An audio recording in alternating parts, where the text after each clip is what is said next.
the States of Guernsey has a very tough situation with regard to the hospitality sector, and I think it needs to see the hospitality sector as more than just the hotels. There's a lot of us getting impacted out here, and as we saw in December, where we could put events on, legally we could stage an event, but because consumers were so scared, no one came to them. So it was fairly pointless.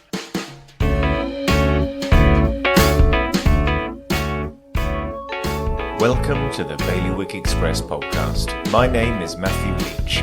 I'll be joined each week by a guest for a series of podcasts. Each will shine a light on topics from across the bailiwick.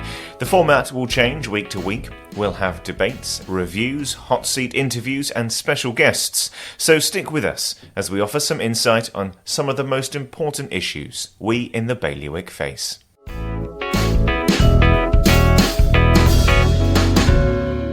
The effects of COVID are ebbing away and the entertainment industry has plenty of catching up to do. Last year saw Alderney Week cancelled as well as a variety of events at St James. With 2022 looking more hopeful, I caught up with some of the organisers of live entertainment in Guernsey to get their thoughts on the future. We first met Alex Locke, one of the founders and organisers of the Guernsey Together Festival, who also owns Luna Bar, where we sat down to have a chat.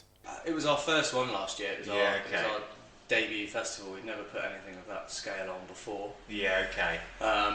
We were discussing sort of around the Christmas period, just before that lockdown came in January. Yeah.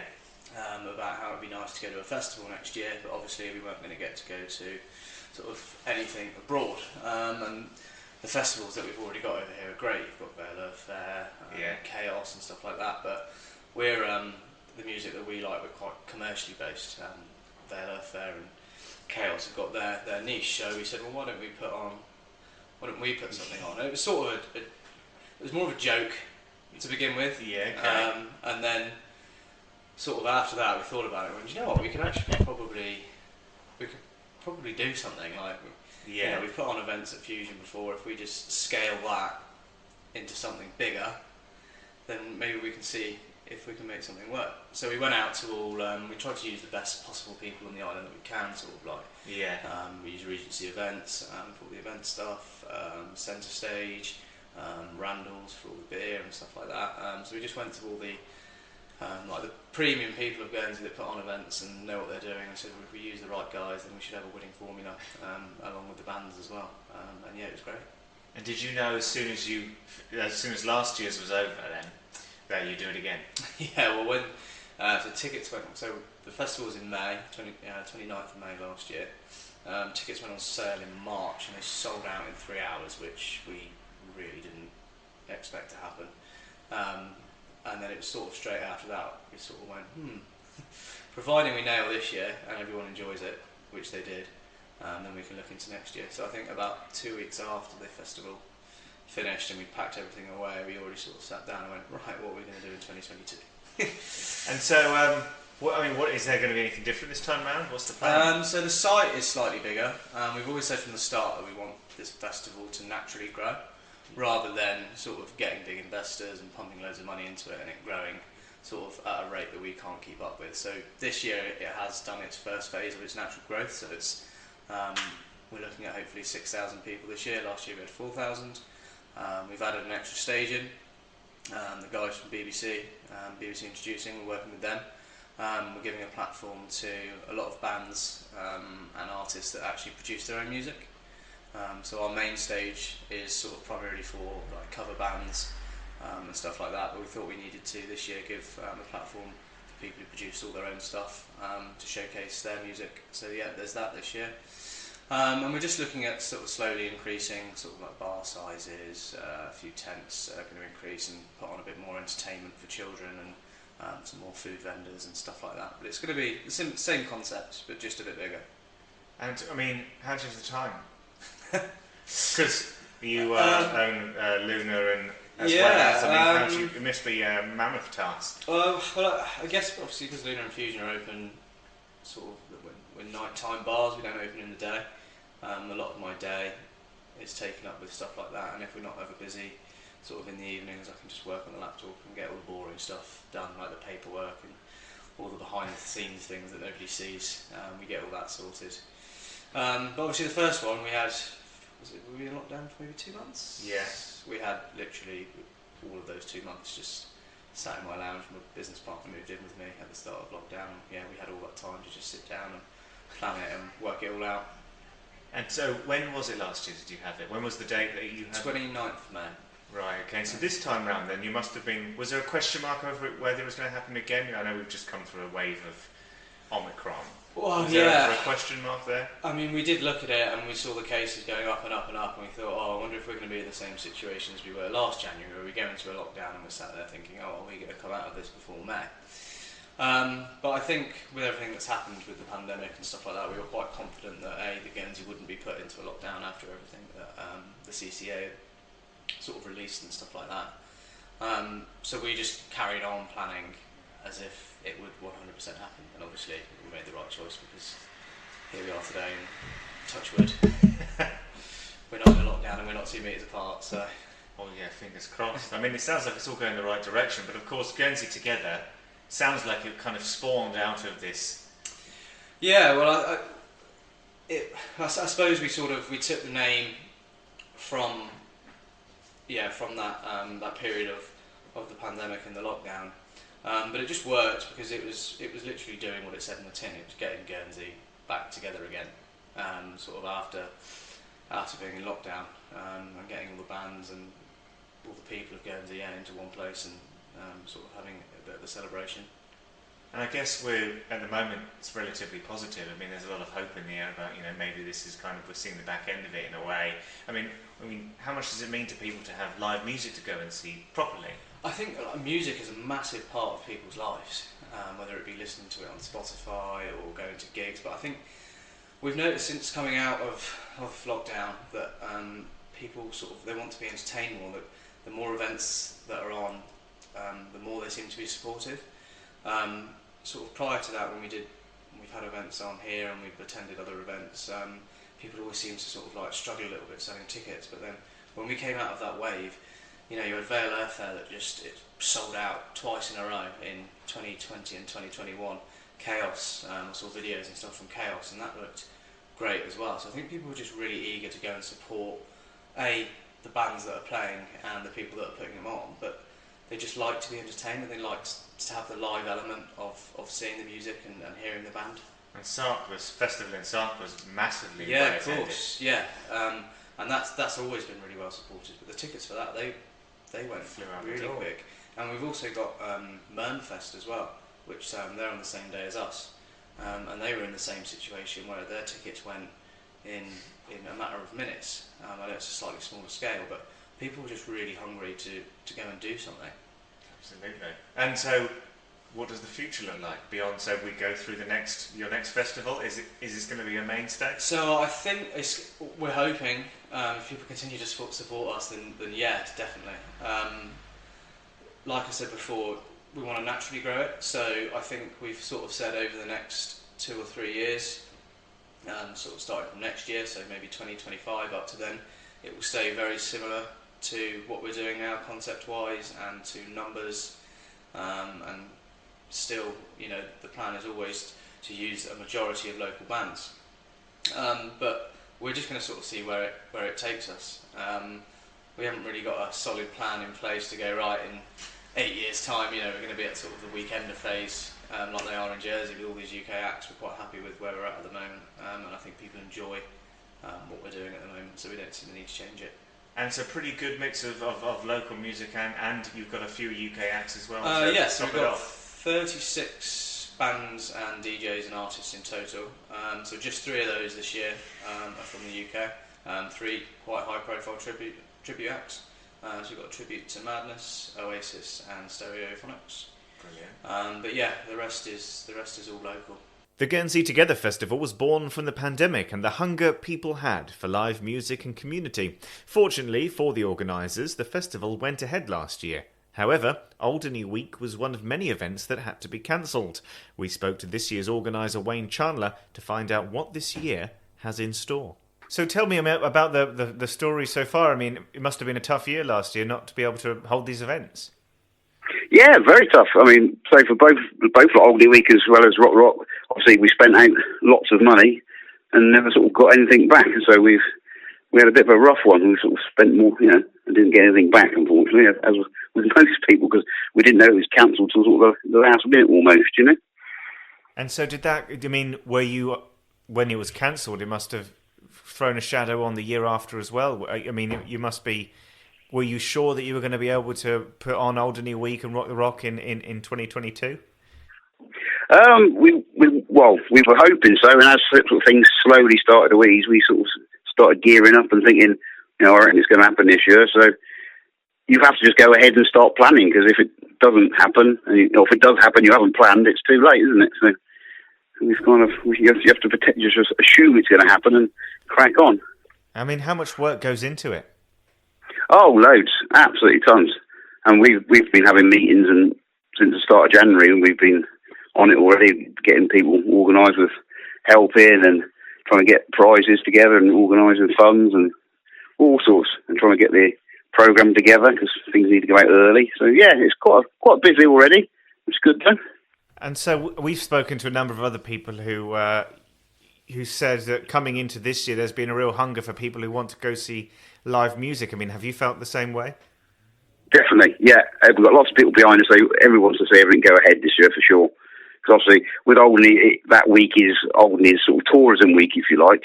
So, see, a lot of businesses lost out on a lot of stuff because with it not happening. So they'd struggle if it didn't happen again, I think. So we need to get it on, get the tourists back, get them enjoying themselves and spending some money in the local shops and bars and restaurants and things. I mean, if we expand on that, I mean, Alderney Week is it must be it is the most important event of the year, surely. Oh, definitely, yeah. It's the biggest thing for bringing people to the island is Alderney Week. And so you mentioned Rock the Rock at the beginning. Am I saying it, or is it Rock the Rock? Is that Rock the Rock? Yeah, it's a charity concert we've been doing. This is the 10th year now. It's the Saturday before Alderney Week. Alderney Week starts the Monday on the 1st. We Rock the Rock's the 30th on the Saturday. And we bring bands over from England and Guernsey and places, and we raise money for the local cancer relief and local sort of on-island charities and things. And so you say that this is the first year that you and your wife have been involved in organising it. I mean, what's the history? Alderney Week, yeah. I mean, we've been doing Rock the Rock for like 10 years. We've been involved in that. From the very start, we were helpers at it, and then we took it over. But this is our first year with a brand new team doing Alderney Week. So, were you lined up to do it last year? No, we were going to shadow them last year. It was arranged that we were looking at taking over. We didn't have a team together. It was just me and the wife at the time. And we were going to sort of shadow them just to get an insight into it, how it all runs and what you got to do. But of course, we didn't get to do that. So this year, the old team are gone shadowing us just to keep, give us any information, any help they can, Keep an eye on it, I suppose, to make sure it's going right. Yeah, because obviously they've got knowledge of how things work, so we're just tapping into that to get things organised and different contact details and phone numbers and things, So when was the last time an Alderney Week was held? There was only last year was the only one that was actually missed. The one before it was kind of done, but it was all a bit, quieter, if you like. But it went ahead. Yeah, okay. And so it must be you must be putting a lot into this one. What can we expect this year? Well, we've just announced the theme for it, which is the greatest show, we've called it. So hopefully we can live up to that. Unfortunately, last year, a gentleman, Ray Parkin, died, and he sort of got Alderney Week to where it is. He ran it for years and years and years originally, and he sort of made it what it is. And he was from a family of showmen originally, so we sort of named it the Greatest Showman, if you like, but called it the Greatest Show in his honour. So hopefully we can live up to that. As far as live entertainment goes, you can't get much better than the dynamic and diverse output from St James. In recent years, the charity has provided an increased spread of talent for the community to enjoy, but it hasn't all been smooth sailing. Executive Director at St James, John Bisson, explains why.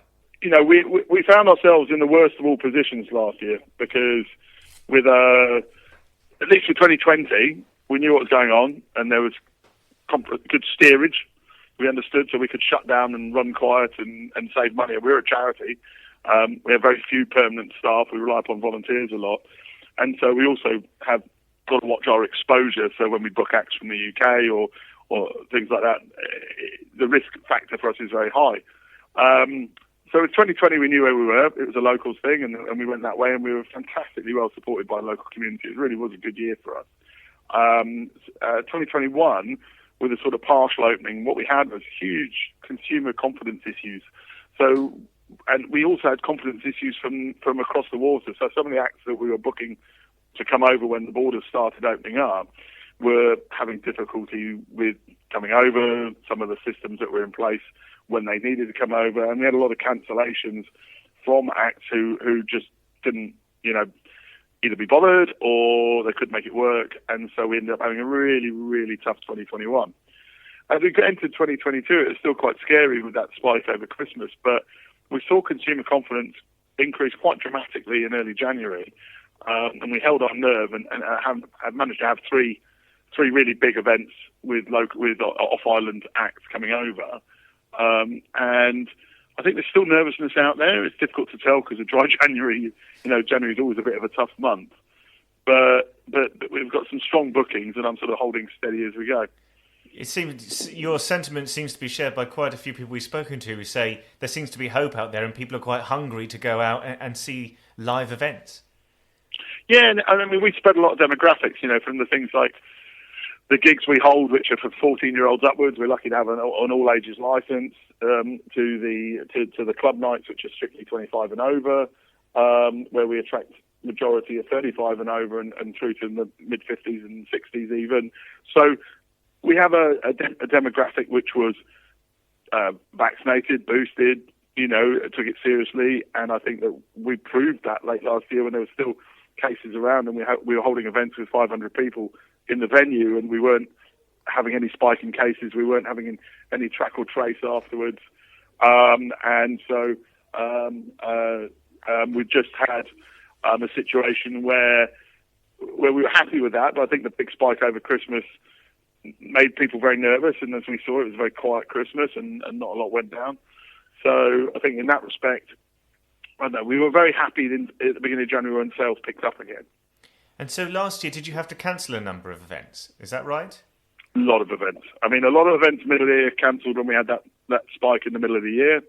And then afterwards, as we ran into December and things were sort of rallying out of control, pretty much, I think we had 9 events cancelled. I mean, significant pain on the balance sheet. We entered 2021 in not as a robust position as we'd like to be. And so, what are we looking at this year? Is this a busy year for St James? Have we got a lot on? Well, the struggle we have is that we're a community club. We service a lot of people. We've relaunched the restaurant upstairs with a fantastic team from which we're running time and tide in Sark, and they've come in and launched as Local and Wild now upstairs. And in the first couple of weeks, it's going well. So we're starting to see people come in the building again.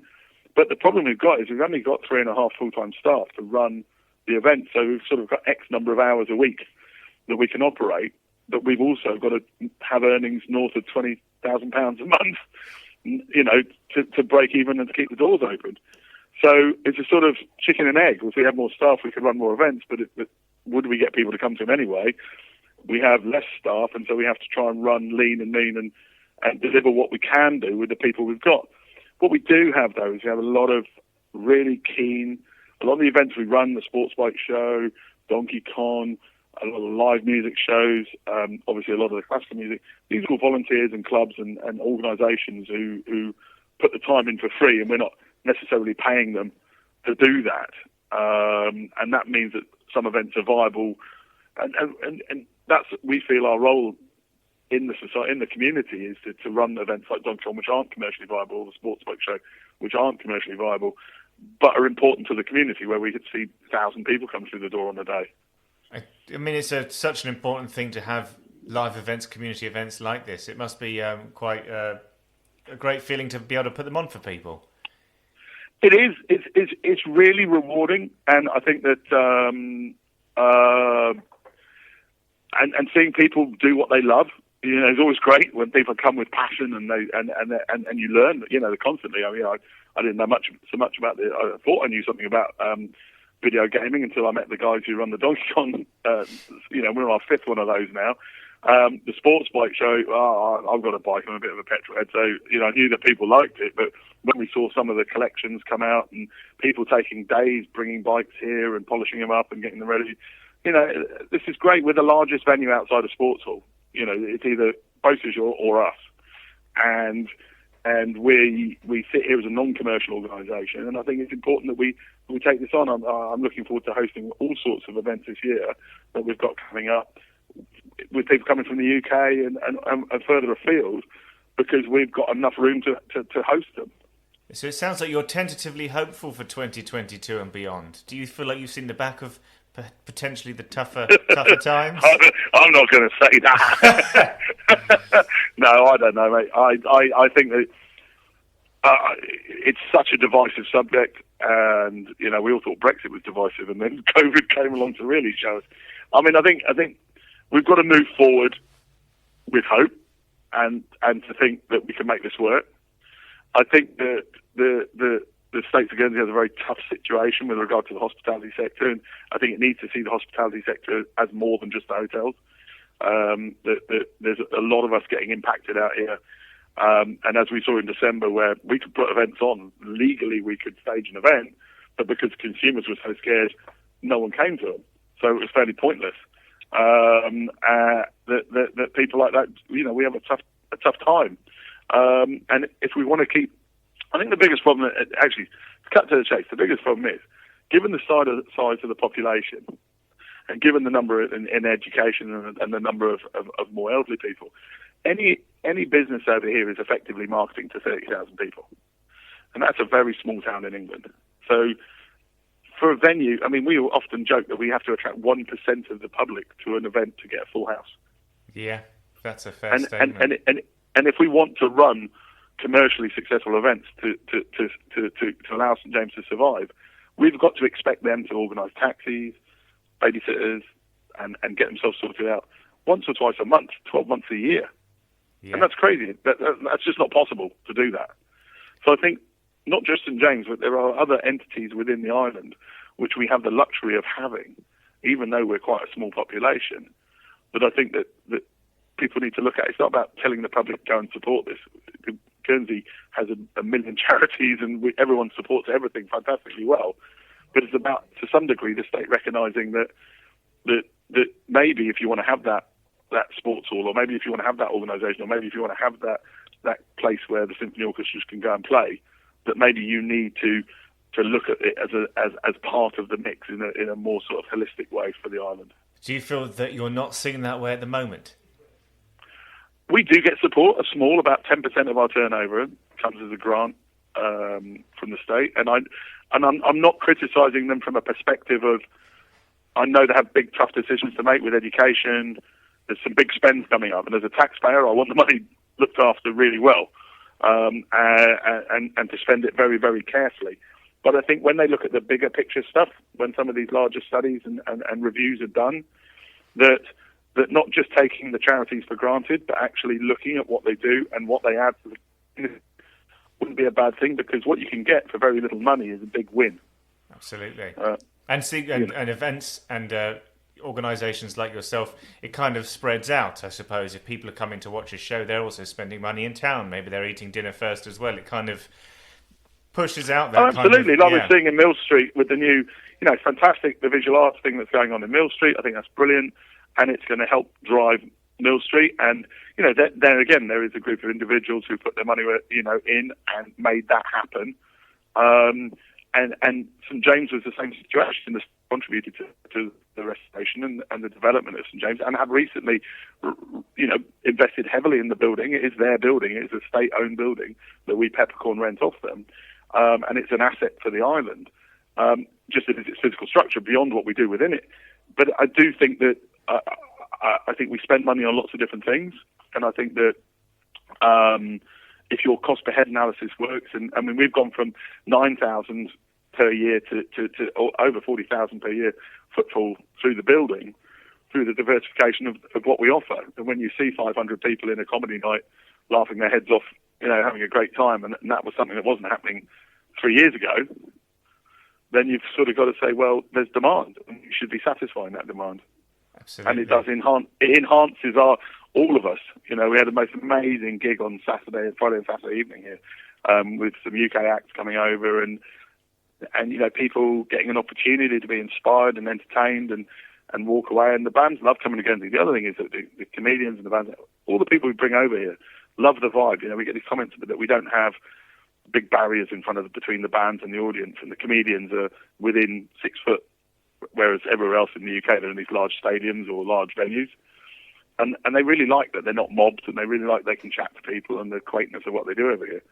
So I think we're becoming a destination that way. It's an easy win. It's a good advertisement for the island that don't need. But to put it in context, when we first did our first comedy night, it was Milton Jones, and we could afford him. We have a brilliant agent who does all our booking in the UK for us, and we could just about afford him. It's a real linear calculation. We sold tickets to this many people for this much, and we have this much room. Therefore, that's how much money we can afford to pay a comedian, and still make a little bit of money on top. And he was the only one who'd come. But our booker's very canny, and he got him over, and then he knowing that Milton was going to a festival of comedy pretty much straight afterwards. So all the other people who turned us away, immediately, Milton went back and said, I stayed in this fantastic hotel, had a great time, they're a really nice bunch of people, it's lovely over in Guernsey.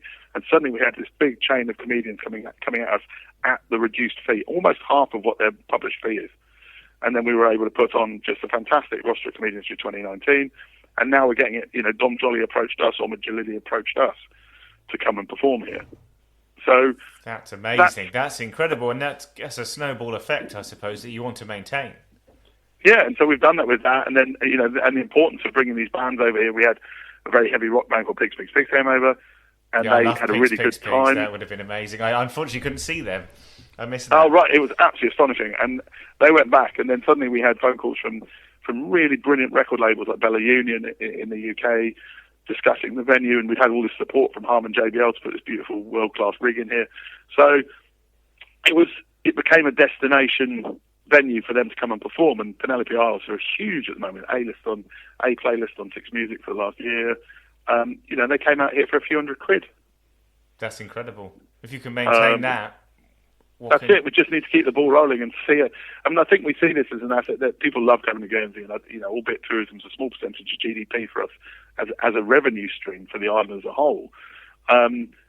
It benefits the population in as much as we can bat above our average and have these top line performers coming in and performing in a 500 person venue when they performed in 2,000 person venue the night before and a 2,000 person venue the night after. It enhances the environment for everybody.